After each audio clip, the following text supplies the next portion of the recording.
ನಮಸ್ಕಾರ ಸ್ನೇಹಿತರೆ, ನಿಮ್ಮ ಕನ್ನಡ ಬುಕ್ ಸ್ಟುಡಿಯೋ ಚಾನೆಲ್ಗೆ ಸ್ವಾಗತ. ಈ ಚಾನೆಲ್ನಲ್ಲಿ ನಾವು ಅನೇಕ ಸುಂದರ ಹಾಗೂ ಆಸಕ್ತಿಕರವಾದ ಕನ್ನಡ ಪುಸ್ತಕಗಳ ಬಗ್ಗೆ ಚರ್ಚಿಸೋಣ. ಪುಸ್ತಕ ಪ್ರೇಮಿಗಳ ಗುಂಪಿಗೆ ಸೇರಿ. ನೀವು ನಮ್ಮ ಸಹಯೋಗಿಗಳಾಗಿ ನಮ್ಮ ಜೊತೆ ಹೊಸ ಪುಸ್ತಕ ಜಗತ್ತಿನ ಪ್ರವೇಶ ಮಾಡಿ ಸಂತೋಷಿಸಿ. ಸಾಹಿತ್ಯ ಪ್ರೇಮಿಗಳ ಸಂಘಟನೆಯ ಭಾಗವಾಗಿ ನಿಮ್ಮ ಆತ್ಮೀಯ ಮನೆಯಾಗಿ ರೂಪಿಸಿ. ಆರಂಭಿಸೋಣ ಈ ಅನೌಪಚಾರಿಕ ಪ್ರಯಾಣದಲ್ಲಿ ಹೊಸ ಪುಸ್ತಕ ಅನುಭವಗಳೊಡನೆ.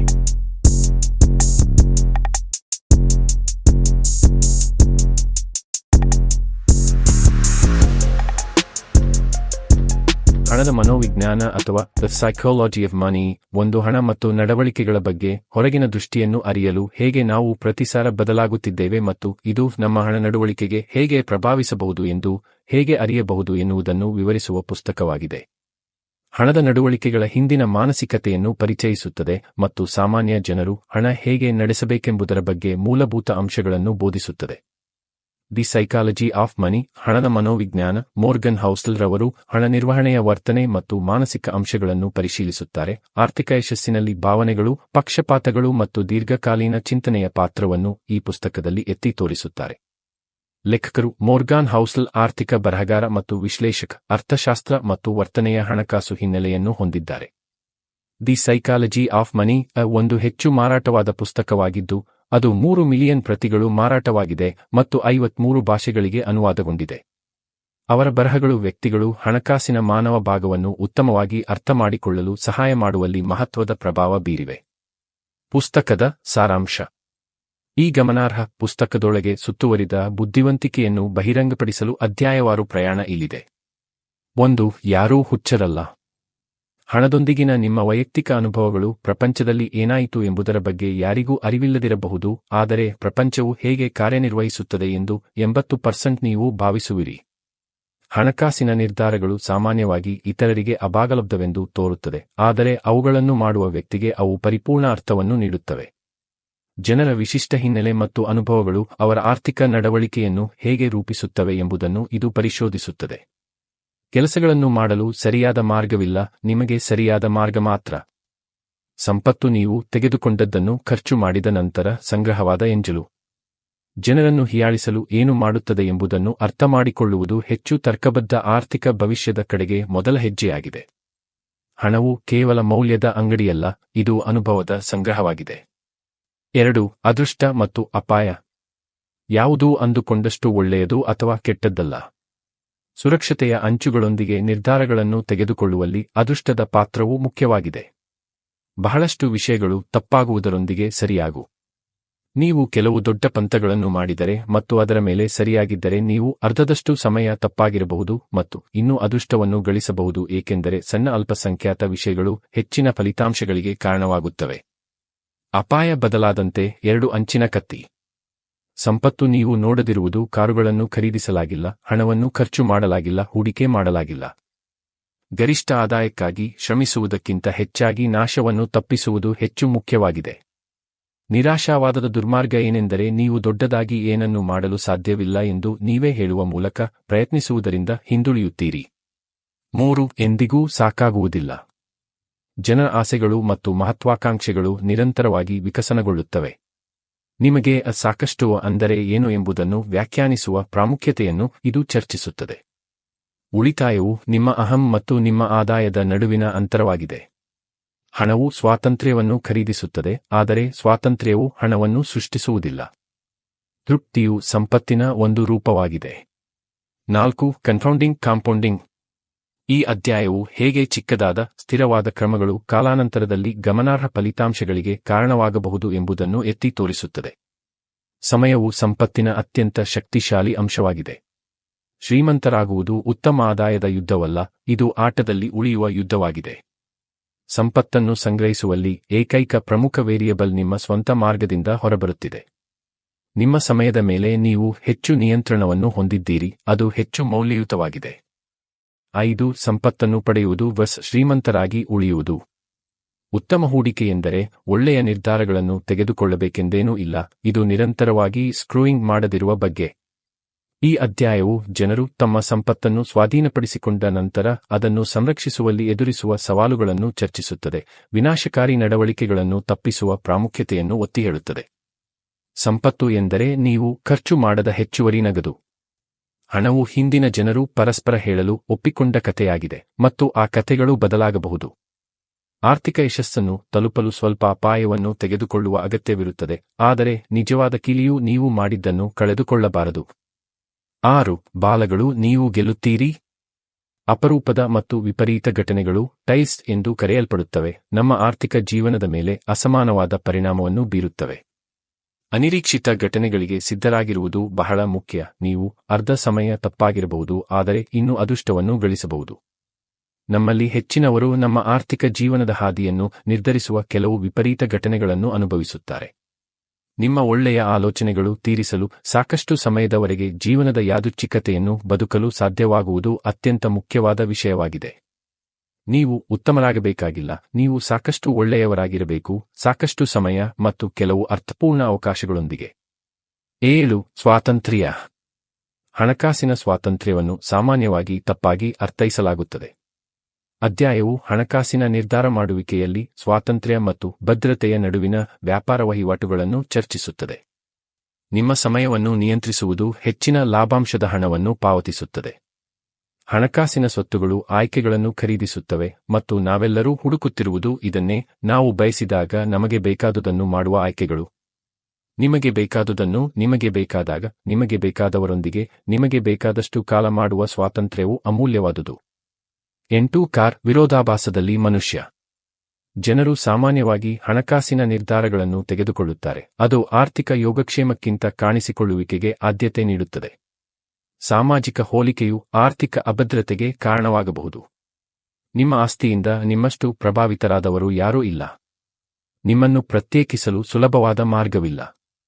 ನಿಮ್ಮ ಹಣವನ್ನು ನೀವು ಹೊಂದಿರುವಾಗ ಖರ್ಚು ಮಾಡುವುದು ಎಷ್ಟು ಸುಲಭ ಎಂದು ಕಡಿಮೆ ಅಂದಾಜು ಮಾಡುವುದಕ್ಕಿಂತಲೂ. ಜೋನೆಸ್ನೊಂದಿಗೆ ಮುಂದುವರಿಯುವ ಅಪಾಯವೆಂದರೆ ನೀವು ಶ್ರೀಮಂತರಾಗುವ ಅವಕಾಶವನ್ನು ನಾಶಪಡಿಸಬಹುದು. ಹೆಚ್ಚಿನ ಆದಾಯಕ್ಕೆ ಸರಿಯಾದ ಮುನ್ನೋಟಗಳನ್ನು ಮಾಡುವ ಅಗತ್ಯವಿಲ್ಲ, ಅವರಿಗೆ ತಪ್ಪುಗಳ ಪ್ರಮಾಣವನ್ನು ಕಡಿಮೆ ಮಾಡುವ ಅಗತ್ಯವಿದೆ. 9 ಸಂಪತ್ತು ನೀವು ನೋಡದಿರುವುದು. ನಿಜವಾದ ಸಂಪತ್ತು ಸಾಮಾನ್ಯವಾಗಿ ದೃಷ್ಟಿಯಿಂದ ಮರೆಮಾಡಲ್ಪಡುತ್ತದೆ. ಜನರು ಶ್ರೀಮಂತರಾಗಿ ಕಾಣಿಸಬಹುದು, ಆದರೆ ಆರ್ಥಿಕವಾಗಿ ಅಸುರಕ್ಷಿತರಾಗಿರಬಹುದು, ಮತ್ತು ಪ್ರತಿಯಾಗಿ ನಿಮ್ಮ ಬಳಿ ಎಷ್ಟು ಹಣವಿದೆ ಎಂಬುದನ್ನು ಜನರಿಗೆ ತೋರಿಸಲು ಹಣವನ್ನು ಖರ್ಚು ಮಾಡುವುದು ಕಡಿಮೆ ಹಣವನ್ನು ಹೊಂದಲು ವೇಗವಾದ ಮಾರ್ಗವಾಗಿದೆ. ಸಂಪತ್ತು ಹೆಚ್ಚಾಗಿ ಅಗೋಚರವಾಗಿರುತ್ತದೆ. ಇದು ಖರ್ಚು ಮಾಡದ ಹಣ. ಸಂಪತ್ತಿನ ಸಮಸ್ಯೆಯೆಂದರೆ ಅದು 2 ಬದಿಯ ನಾಣ್ಯ. ಕೇವಲ ತೋರಿಕೆಯ ಮೂಲಕ ಬೇರೆಯವರು ಎಷ್ಟು ಮೌಲ್ಯಯುತರು ಎಂದು ನೀವು ನಿಜವಾಗಿಯೂ ತಿಳಿದುಕೊಳ್ಳಲು ಸಾಧ್ಯವಿಲ್ಲ. ಅತ್ಯಂತ ಪ್ರಮುಖ ಆರ್ಥಿಕ ಕೌಶಲ್ಯವೆಂದರೆ ಗೋಲ್ಪೋಸ್ಟ್ ಚಲಿಸುವುದನ್ನು ನಿಲ್ಲಿಸುವುದು. ಸಂಪತ್ತನ್ನು ಸಂಗ್ರಹಿಸುವ ರಹಸ್ಯವೆಂದರೆ ನಿಮ್ಮ ಆದಾಯಕ್ಕಿಂತ ಕಡಿಮೆ ಬದುಕುವುದು. 10 ಹಣವನ್ನು ಉಳಿಸಿ. ಹಣವನ್ನು ಉಳಿಸುವ ಅಭ್ಯಾಸವನ್ನು ಮಾಡಿಕೊಳ್ಳಿ. ಇದು ಆರ್ಥಿಕ ಯೋಗಕ್ಷೇಮದ ಮೂಲಭೂತ ಅಂಶವಾಗಿದೆ. ಸಂಪತ್ತನ್ನು ನಿರ್ಮಿಸುವುದು ನಿಮ್ಮ ಆದಾಯ ಅಥವಾ ಹೂಡಿಕೆಯ ಆದಾಯದೊಂದಿಗೆ ಸ್ವಲ್ಪಮಟ್ಟಿಗೆ ಸಂಬಂಧಿಸಿಲ್ಲ, ಮತ್ತು ನಿಮ್ಮ ಉಳಿತಾಯ ದರದೊಂದಿಗೆ ಸಾಕಷ್ಟು ಸಂಬಂಧ ಹೊಂದಿದೆ. ಹಣವು ಅನೇಕ ವಸ್ತುಗಳನ್ನು ಖರೀದಿಸಬಹುದು, ಆದರೆ ನಿಮ್ಮ ಆರ್ಥಿಕ ಸ್ವಾತಂತ್ರ್ಯದಷ್ಟು ಮೌಲ್ಯಯುತವಾದ ಯಾವುದೂ ಇಲ್ಲ. ಉಳಿತಾಯವು ನಿಮ್ಮ ಅಹಂ ಮತ್ತು ನಿಮ್ಮ ಆದಾಯದ ನಡುವಿನ ಅಂತರವಾಗಿದೆ. ಉಳಿಸಲು ಸಾಧ್ಯವಾಗುವುದು ಪ್ರತಿಭೆ, ಮತ್ತು ಅದನ್ನು ಇತರ ಕೌಶಲ್ಯಗಳಂತೆ ಅಭಿವೃದ್ಧಿಪಡಿಸಬೇಕಾಗಿದೆ. ಉದ್ದೇಶವಿಲ್ಲದ ಉಳಿತಾಯವು ಖರ್ಚು ಮಾಡಲು ಕಾಯುತ್ತಿರುವ ಹಣವಾಗಿದೆ.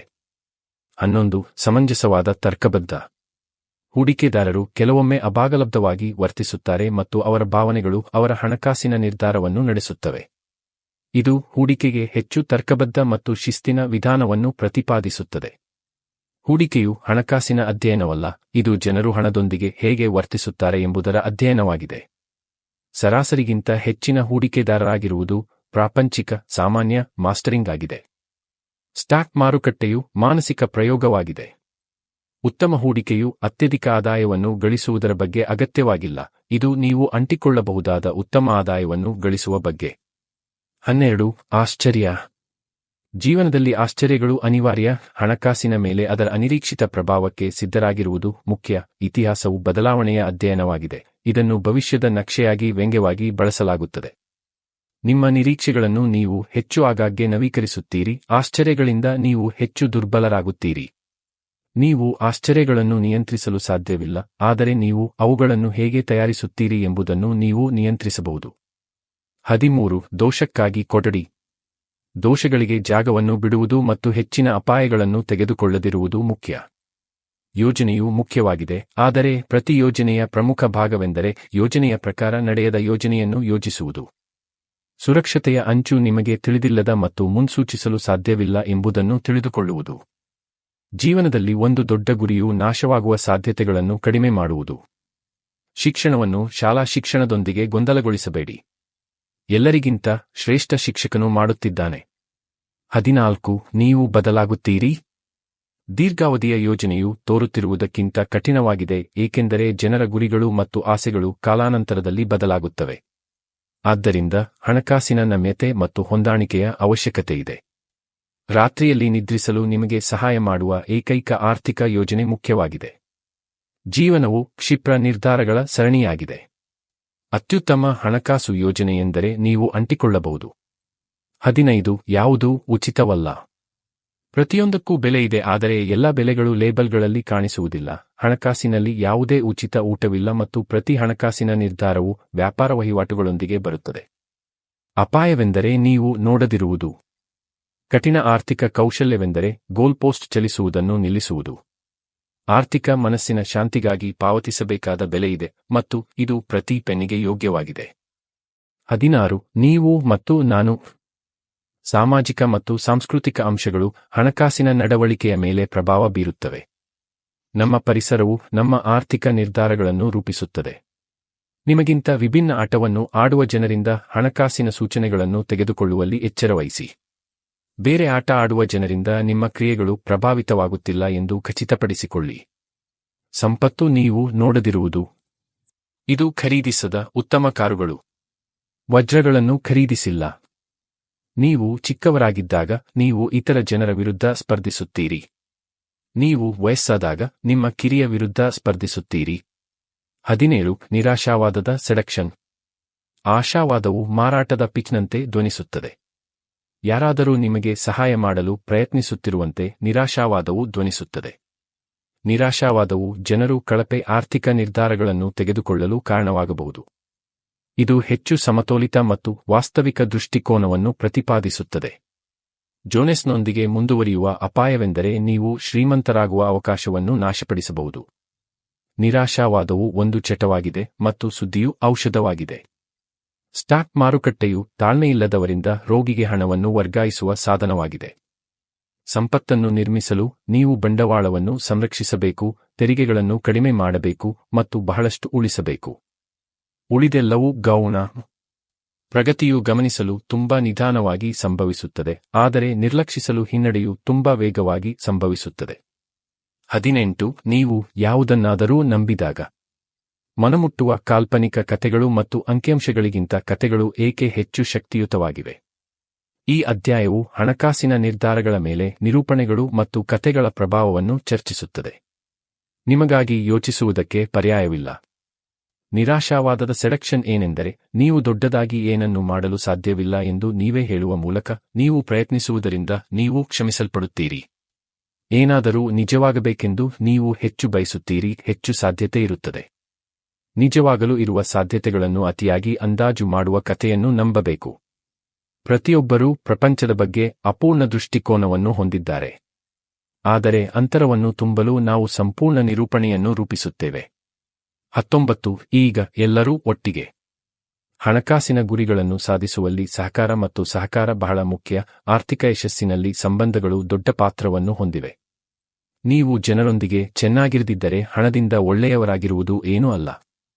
ಎಷ್ಟು ಹಣವು ಪ್ರತಿಯೊಂದು ಸಮಸ್ಯೆಯನ್ನು ಪರಿಹರಿಸುವುದಿಲ್ಲ, ಆದರೆ ಅನೇಕ ಸಮಸ್ಯೆಗಳನ್ನು ಹಣದಿಂದ ಪರಿಹರಿಸಬಹುದು. ನೆಟ್ವರ್ಕ್ನ ಅತ್ಯಮೂಲ್ಯ ಭಾಗವೆಂದರೆ ಇತರ ಜನರೊಂದಿಗೆ ಕಲಿಯಲು ಮತ್ತು ಬೆಳೆಯಲು ಸಾಧ್ಯವಾಗುತ್ತದೆ. ಹಣವು ದೊಡ್ಡ ಜೀವನದ ಫಲಿತಾಂಶವಾಗಬಹುದು, ಆದರೆ ದೊಡ್ಡ ಜೀವನವು ಹಣದ ಫಲಿತಾಂಶವಲ್ಲ. 20. ತಪ್ಪೊಪ್ಪಿಗೆಗಳು. ವೈಯಕ್ತಿಕ ಹಣಕಾಸು ಮತ್ತು ಲೇಖಕರ ಪ್ರಯಾಣದ ಬಗ್ಗೆ ಒಂದು ಸೀದಾ ನೋಟ. ಯಶಸ್ಸಿನ ವ್ಯಾಖ್ಯಾನವು ಎಲ್ಲರಿಗೂ ವಿಭಿನ್ನವಾಗಿದೆ, ಆದರೆ ಯಶಸ್ಸಿನ ಸೂತ್ರವು ಎಲ್ಲರಿಗೂ ಒಂದೇ ಆಗಿರುತ್ತದೆ. ಇದು ನಿಮಗೆ ಬೇಕಾದ ಜೀವನವನ್ನು ಆಯ್ಕೆ ಮಾಡುವ ಸಾಮರ್ಥ್ಯವಾಗಿದೆ. ಉತ್ತಮ ಹೂಡಿಕೆಯ ವಿಪರ್ಯಾಸವೆಂದರೆ ಅದು ಹೂಡಿಕೆಯ ಬಗ್ಗೆ ಅಲ್ಲ, ಇದು ಗುರಿಗಳನ್ನು ಹೊಂದಿಸುವುದು ಮತ್ತು ತಾಳ್ಮೆಯಿಂದಿರುವುದು. ಹಣಕಾಸಿನ ಯಶಸ್ಸು ಬೇಗ ಶ್ರೀಮಂತರಾಗುವುದಲ್ಲ, ಇದು ನಿಧಾನವಾಗಿ ಶ್ರೀಮಂತರಾಗುವುದು ಮತ್ತು ಹಾಗೆಯೇ ಉಳಿಯುವುದು. ನೀವು ಮಾಡಬಹುದಾದ ಅತ್ಯುತ್ತಮ ಹೂಡಿಕೆ ನಿಮ್ಮಲ್ಲಿ ನೀವೇ ಮಾಡುವ ಹೂಡಿಕೆಯಾಗಿದೆ.